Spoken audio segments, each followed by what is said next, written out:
Hey, so today I thought I'd share a scary story that I wrote. It's called The Inheritance. After my grandma died, many were devastated. I wasn't as much. I mean, she was in her 80s. I had never really gotten along that well with my grandma when she was alive, so when she left a portion of her remaining finances to me, I was shocked. There must be a mistake, I said. The reader of the will readjusted his glasses and gave me a weird look. You are Dana, right? He questioned. I nodded. So I received $15,000. The old lady had more money than any of us had realized, though she did start working as a waitress at the age of 14, so I guess it shouldn't really be that much of a shock. My grandma Denise also left me with a few of her things, some of her jewelry, an old typewriter, and a few books. One of them was gone with the wind. I threw away that book. I had no interest in reading it since I'd recently broken up with my boyfriend Miles. While I was over at her house collecting my new things, I saw a very beautiful violet vase with some fake flowers in it that I really liked, so I asked my other relatives if I could have it. A few of them were there with me too, collecting their new stuff. They didn't stay at her house too long, just grabbed their new stuff and left. I was the last one to leave. I waited until I was alone and then made a dash for a secret room on the third floor. I had found it by mistake when I was playing hide and seek with my grandma when I was about 6 or 7. I wondered if it had changed over the years since then. When my grandma had found me, she had gotten mad. You really scared me. I couldn't find you. Don't go into this room again. My curiosity got the better of me, so I slowly opened the closed door of the room and walked inside. Her old brown desk was still there, as well as a few wall paintings I recognized from many years ago. I decided to go through her desk. Why not? But I should have never gone into that room. I found old diaries of hers and started reading them. One of my favorite entries of hers was when she met several famous film actors and actresses in person. I was impressed. Wow, I had no idea how cool she was.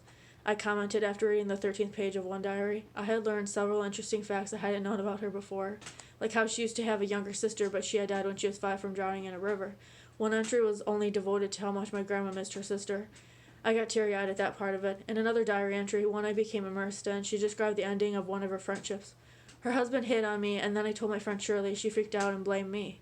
My grandma had written. I was floored. They had been friends since middle school, but it had ended drastically, fast and painful, and seemed to have a lifelong effect on my grandma. I still miss Shirley. I can't help it. She written in a later diary entry. We were supposed to be friends forever, but she could never handle her husband's flirting with other women. The first 2 old diaries I enjoyed reading and even contemplated taking them home with me, though my grandma hadn't mentioned what to do with her diaries or the things in her secret room in her will. I wondered if she had simply forgotten about the room altogether, but the last and third old diary I'd read had a much different tone to it. It gave me chills.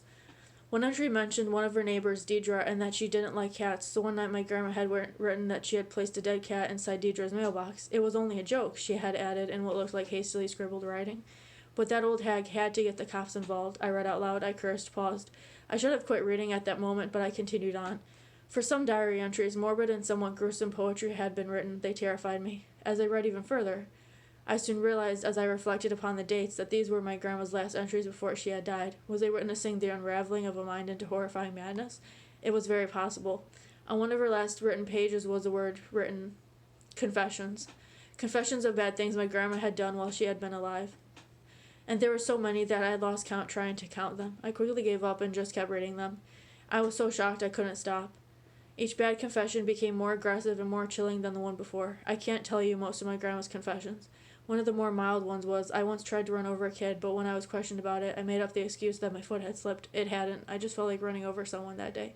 Once I finished reading the morbid diary, I thought about calling up my surviving relatives and telling them what an awful person my grandma had ended up becoming, but then I stopped myself. I sat there silently, crying for a while at my grandma's apparent lack of empathy for her reckless and bad behavior towards people she didn't like, or who had given her weird looks. I was so stunned at her confessions that I decided to do something else, so no one else would find them and go completely crazy or want revenge or something. Who knows how many just awful people there even are. I had no idea my grandma had been one of them. I was so appalled by that last diary of hers that I picked it up, started a fire in her backyard, tore up a few of the worst written pages, and then I burned the rest of it. As I watched all of it burn, I smoked a cigarette, watched all of the pages fade into nothingness, then smiled and walked off. Well, I had to get rid of what evidence my grandma had known about me. No one could find out what awful things I had done either. Well, I hope you liked the scary story. I tried to make it more like kind of psychological and less kind of like gory and gruesome, because I'm not really a fan of those scary movies. You know, they're all like gruesome and everything. So I tried to do something different. I hope you liked it.